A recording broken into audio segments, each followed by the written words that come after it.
ஒரு படைத்தளபதி ஹக்குயின் என்ற ஜென் குருவை தேடி வந்தார்.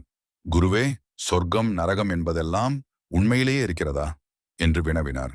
தளபதி என்கிறாய், உன்னை பார்த்தால் இறைச்சி வெட்டுபவன் போல் அல்லவா இருக்கிறாய் என்று ஹக்குயின் வாய்விட்டு சிரித்தார். தளபதி ஆவேசமாகி தன் வாளை உயர்த்தினார். உன்னை வெட்டி கூறு போடவா?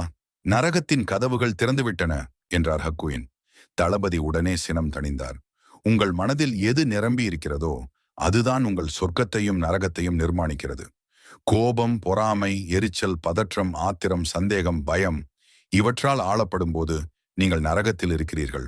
அன்பு, ஆனந்தம், பரவசம் இவற்றை அனுபவிக்கையில் நீங்கள் சொர்க்கத்தில் இருக்கிறீர்கள். இரண்டையுமே நீங்கள் தான் உருவாக்குகிறீர்கள்.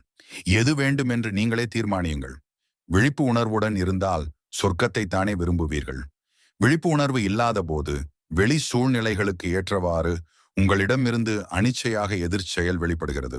நரகத்தை உருவாக்கியவராகிறீர்கள்.